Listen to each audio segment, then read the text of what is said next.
If you walked through a forest and saw one tree fall, you would call it an accident. If you walked through and saw every tree cut at the exact same height, falling in the exact same direction, you would call it logging. When we look at the American economy in 2025, we are told we are looking at a forest of accidents. We are told that inflation was transitory. We are told that the banking crisis was unforeseeable. We are told that the housing affordability crisis is just a matter of supply and demand. But what if none of this is an accident? What if we are witnessing a controlled demolition? We are currently living through the largest transfer of wealth in human history.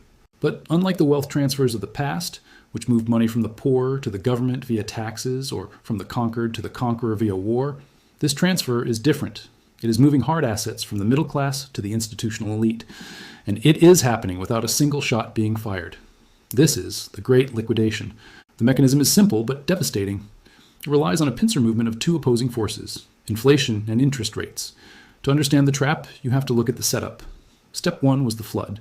Between 2020 and 2022, the Federal Reserve printed 40% of all US dollars in existence. They flooded the system with liquidity. This caused the price of everything to rise: cars, homes, food, energy. For a brief moment, the middle class felt rich. Their home values went up, their stock portfolios went up, their crypto went up. But this wealth was a mirage based on devalued currency. It was the wealth effect, a psychological trick designed to make you feel comfortable spending money you didn't really have. While asset prices rose, the cost of living rose faster. The average American family saw their real wages collapse. They began to borrow just to maintain their standard of living. Credit card debt hit an all-time high. Savings rates dropped to near zero. This was the bait. The system encouraged you to take on debt, to buy assets at peak prices, and to leverage yourself to the hilt. They told you rates would stay low forever. They told you housing only goes up. They led the sheep into the pen. Then came step two, the rug pull. Once the population was fully leveraged, the Federal Reserve hiked interest rates at the fastest pace in history. This didn't just make your credit card bill more expensive. It shattered the value of the assets you just bought. Bond prices crashed. Commercial real estate values plummeted. Small businesses that relied on cheap loans suddenly found their operating costs doubling overnight. We're now in the squeeze phase. You have a population with record debt, facing record costs, with assets that are losing value. This forces a liquidation event. When a family cannot afford groceries because of inflation, and they cannot borrow more because of interest rates, they have to sell assets. They sell their second car. They sell their stocks. They sell their home. And who buys these assets? Who is sitting on the sidelines with trillions of dollars in cash, waiting for the prices to drop? The institutions, BlackRock, Vanguard, State Street, private equity. They are not suffering from inflation. They are profiting from it. They are buying the American dream for pennies on the dollar. This is not a recession. A recession is a natural part of the business cycle. This is a consolidation. It is the end game of monopoly, where the few players left with cash buy up the entire board before the game resets. The tragedy is that the middle class believes they are fighting inflation. They think the Federal Reserve is raising rates to help them, to bring prices down. But the Fed is not trying to bring prices down to 2018 levels. They are trying to crush demand. And crushing demand is a polite economist term for making you too poor to buy things. The inflation was the heist. The interest rates are the getaway car. And the middle class is left holding the bag, wondering where their lifestyle went. To see the liquidation in action, we have to look at the battlefield of small business. For a century, small business was the engine of the American economy. It was the path to independence. It was how you escaped the wage cage. But in 2025, small business is facing an extinction-level event. This is the roll-up strategy applied to the entire economy. Private equity firms have realized that it is inefficient to compete with small businesses. It is much easier to destroy them and buy the scraps. They are doing this through a coordinated attack on the supply chain and the cost of capital. Consider the local dentist, the independent mechanic, the family-owned HVAC company. These businesses operate on thin margins. They rely on lines of credit to buy inventory and pay staff while waiting for customers to pay. When interest rates jumped from 0 to 5%, their cost of doing business skyrocketed. At the same time, inflation drove up the cost of supplies. The independent mechanic has to pay 40% more for parts. But he can't raise his prices 40% because his customers are broke. So he eats the cost, he cuts his own pay, he fires staff, he stresses out. Then the private equity firm knocks on the door. They offer to buy him out. The price is low, insultingly low, but it includes a promise. We will pay off your debts. The exhausted owner sells. He takes the deal. He goes from being a business owner to being an employee of a massive conglomerate. The sign on the door stays the same, but the profits now flow to Wall Street. We are seeing this in healthcare with the consolidation of medical practices. We are seeing it in veterinary clinics. We are seeing it in real estate. The independent operator is being liquidated. This matters because small businesses are the primary holders of local wealth. When a local family owns a business, the profit stays in the town. It pays for local charities, local sports teams, local schools. When private equity owns the business, the profit is extracted. It leaves the town and goes to New York, London, or Zurich. The Great Liquidation is also targeting the ultimate middle-class asset, the single-family home. We have discussed the housing market before, but we need to look at it through the lens of liquidation. The rise in property taxes and insurance premiums is forcing a soft eviction of the elderly and the working class. In Florida, California, and Texas, insurance rates have doubled or tripled. If you are a retiree living on a fixed income, you might have paid off your mortgage, but you cannot afford the tax and insurance. You are house rich but cash poor. Eventually, you are forced to sell. You liquidate your primary asset just to survive.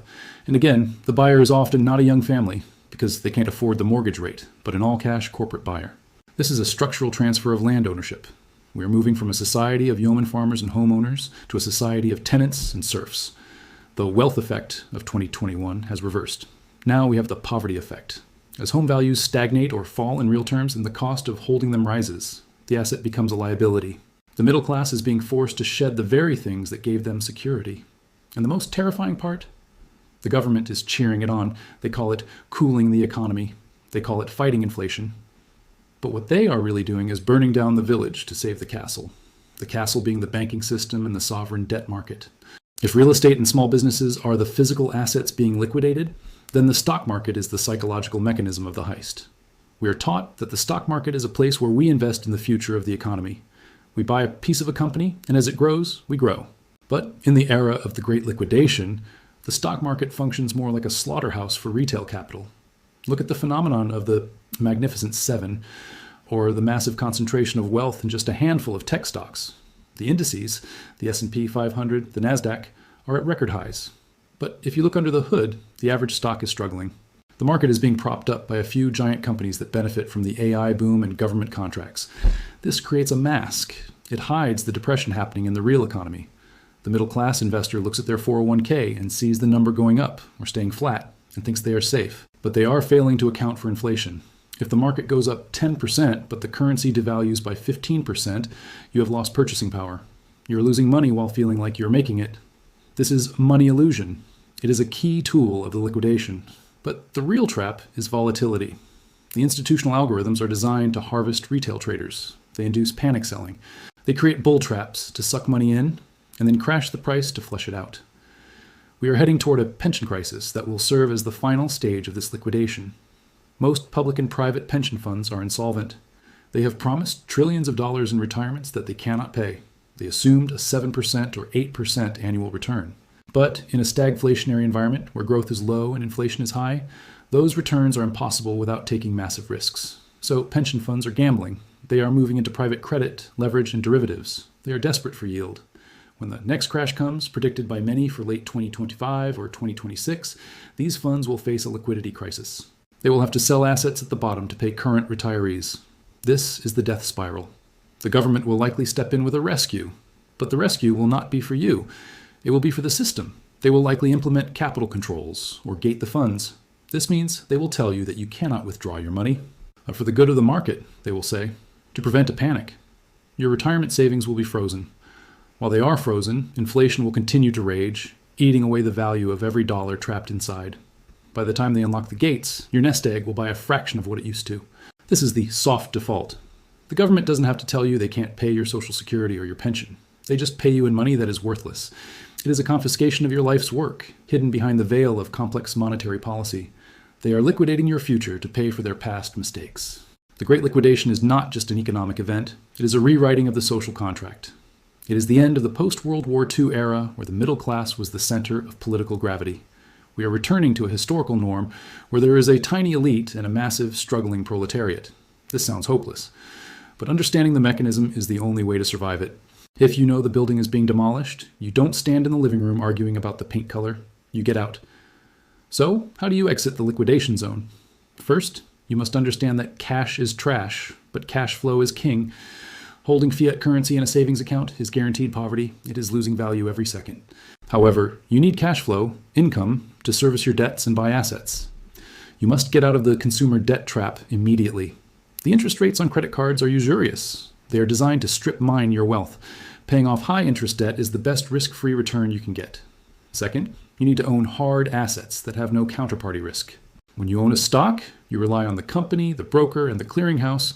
When you own a bank deposit, you rely on the bank. When you own physical gold or silver, you rely on physics. It is the only asset that is not someone else's liability. In a liquidation event, gold is the one thing that bids no bid. It is the ultimate collateral. Third, you need to become anti-fragile. The economy is becoming volatile. You cannot rely on a single income stream from a corporate job that might be erased by private equity or AI. You need multiple small streams of income. You need a side hustle, a skill, a trade. You need to be able to pivot. The people who will survive the Great Liquidation are the ones who can produce value in the real world, not just the financial world. Can you fix things? Can you grow food? Can you build? Can you solve problems without a computer? Finally, you need to adjust your expectations. The era of easy abundance is over. The everything bubble allowed us to live beyond our means for decades. Now, the bill is due.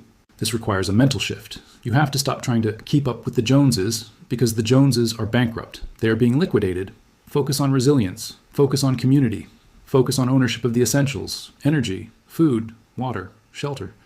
The transfer of wealth is happening right now. Every time you pay 25% interest to a bank, you're transferring your wealth. Every time you pay double for groceries, you're transferring your wealth. You cannot stop the demolition, but you can move your assets out of the blast zone. The elites are playing a game of musical chairs, and they are removing the chairs one by one. The music is about to stop. Make sure you're not left standing. I'm Tom, and this is The Wealth Collapse. Subscribe now to stay ahead of the curve, because when the history books are written, you'll want to be one of the few who saw it coming.